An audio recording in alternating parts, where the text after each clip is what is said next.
পরিযায়ী শ্রমিক যে মাইগ্রেন্ট ওয়ার্কার ওয়েলফেয়ার বোর্ড আছে সেখান থেকে আমরা কী করেছি সেটা বিস্তারিত আপনাদেরকে বলবো।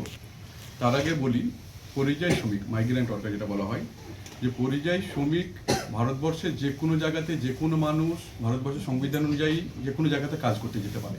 আপনারা যারা সাংবাদিক আছেন তারা বিভিন্ন স্টেটে যেমন কাজ করার অধিকার আছে, সেরকমভাবে পরিযায়ী শ্রমিক যারা আছে তাদেরও বিভিন্ন স্টেটে কাজ করার অধিকার আছে। যারা আইটি সেক্টরে কাজ করে তাদের প্রত্যেক স্টেটে কাজ করার অধিকার আছে। অন্যান্য স্টেট যেভাবে দেখা যাচ্ছে যে বাংলায় কথা বললে, বিশেষ করে এটা 2025 মার্চ থেকে আরম্ভ হয়েছে, বাংলায় কথা বললে প্রথম থেকে পরিযায়ী শ্রমিকদের উপরে আক্রমণ করা হয়। তারপরে ধীরে ধীরে যারা ছোট ছোট ব্যবসায়ী থেকে আরম্ভ করে যারা পড়ুয়া আছে তাদেরকেও আক্রমণ করা হয় কেবলমাত্র বাংলায় কথা বলার জন্য। অথচ যদি দেখা যায় যে আমাদের যা লেটেস্ট ডেটা আছে, 30 লাখের কাছাকাছি পরিযায়ী শ্রমিক আমাদের যে কর্মসাথী যে পোর্টাল আছে সেখানে রেজিস্টার হয়েছে। এবং পশ্চিমবঙ্গে কিন্তু 1.5 কোটি মানুষ, যারা বিভিন্ন স্টেটের মানুষ এখানে কাজ করে, যাদের সংবিধান তাদেরকে স্বাধীনতা দিয়েছে কাজ করা। এখানেও একটা আপনারা ইনসিডেন্ট দেখাতে পারবেন না যেখানে রাজ্য সরকার কোনোভাবে এখানে যারা বাইরের স্টেটের মানুষ কাজ করছে তাদেরকে আক্রমণ করা হচ্ছে। আপনাদেরকে বলি, পরিযায়ী শ্রমিক হচ্ছে একটা কন্টিনিউয়াস প্রসেস। পরিযায়ী শ্রমিক এত আনঅর্গানাইজ একটা সেক্টর, যেখানে আজ 3 মাসের জন্য কেউ পরিযায়ী শ্রমিক হতে পারে, সে আবার বাড়িতে ফিরে এসে যার 1 বিঘা 2 বিঘা জমি আছে সেখানে চাষ করে। এমন নয় যে এটা পার্মানেন্ট একটা টপিক, কিন্তু ভারতবর্ষ এটা এশিয়া মহাদেশে আপনি খুঁজে পাবেন না এই রকম আনসেক্টর একটা, এই আনঅর্গানাইজ একটা সেক্টরের জন্য সরকারি ব্যবস্থাপনায় এইরকম কোনো বোর্ড তৈরি হয়েছে।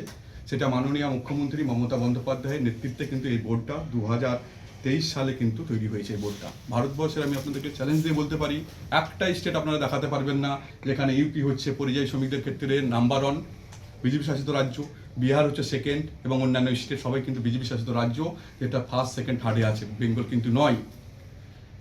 এবং 2023 সালে করা হয়েছে। এবং আমাদের একটা পোর্টাল তৈরি করা হয়েছিল কর্মসাথী, সেখানে 30 লাখের কাছাকাছি রেজিস্টার করা হয়েছে। তাদের সুবিধা কি আছে, কেউ যদি মারা যায়, যদি রেজিস্টার্ড মাইগ্রেন্ট ওয়ার্কার হয়, তার ডেড বডি আনার দায়িত্ব সরকার নেবে এবং তাকে 2 লক্ষ টাকা তার পরিবারকে ক্ষতিপূরণ দেওয়া হবে।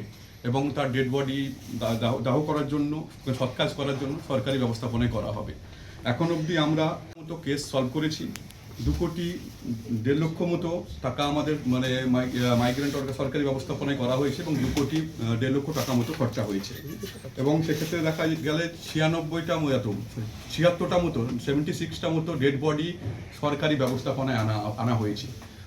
আপনি দেখতে পাবেন না, এইটি আমাদের সরকার আসার আগে কোনোভাবে অনেক লোক, আমাদের বাংলার অনেক লোক এর আগেও বাইরে কাজ করতে গেছে, তারাও মারা গেছে। কেউ কোনো ডেড বডি ট্র্যাক করতে পারতো না, কেউ মারা গেলে আনার মতো ক্ষমতা থাকতো না।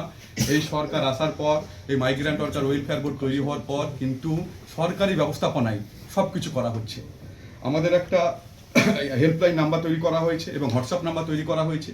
সেটা আমি হেল্পলাইন নাম্বারটা বলে দিচ্ছি, 1800103009। আবার বলছি, রিপিট করছি, 1800103009। এবং হোয়াটসঅ্যাপ নাম্বার যেটা আমাদের আছে সেটা হচ্ছে 7603091122। আবার হোয়াটসঅ্যাপ নাম্বারটা বলছি, 7603091122। এবং পুলিশের তরফ থেকেও একটা হেল্পলাইন নাম্বার তৈরি করা হয়েছে। একটা ডেডিকেটেড টিম ওখানে কাজ করে।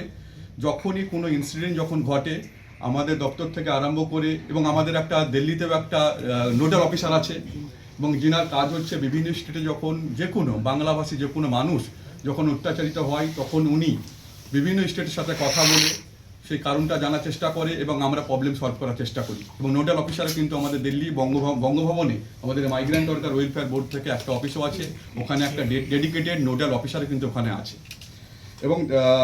এবং আমাদের যেটা করা হয়েছে, বিভিন্ন জেলাতে আমাদের ওয়েলফেয়ার মানে মাইগ্রেন্ট ওয়ার্কার ওয়েলফেয়ার বোর্ড থেকে স্পেসিফিক অফিসার নিয়োগ করা হয়েছে বিভিন্ন জেলাতে, যেটা লেবার দপ্তর থেকে দেখা হচ্ছে। এবং আমাদের জেলায় কমিটি তৈরি করা হয়েছে।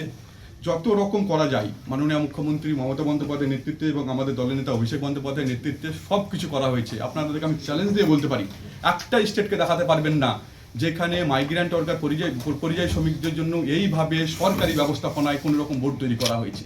যখন নানা রকম অত্যাচার করা হয়, তখন আমরা সম্মিলিতভাবে মাননীয় মুখ্যমন্ত্রী মমতা বন্দ্যোপাধ্যায়ের নির্দেশে এবং আমাদের দলের নেতা অভিষেক বন্দ্যোপাধ্যায়ের নির্দেশে আমরা পুরো শক্তি দিয়ে, যখন থেকে অত্যাচারটা আরম্ভ হয়, আমরা সবাই মিলে প্রত্যেকটা ইস্যু, একটা ইভিডেন্ট আপনারা দেখাতে পারবেন, আপনাদেরকে আমি ওপেন চ্যালেঞ্জ দিয়ে বলছি যে আমরা সহযোগিতা করিনি। আমরা সলভ করেছি টোটাল 1143 জন। মানে ওই টাইমে এমন হয়েছিল যে একটা গ্রুপ থেকে হয়তো 5 জন, 7 জন, 10 জন, 15 জন এরকম লোক ছিল, তারা ফোন করলো দাদা এই হয়েছে, সঙ্গে সঙ্গে আমরা সলভ করেছি।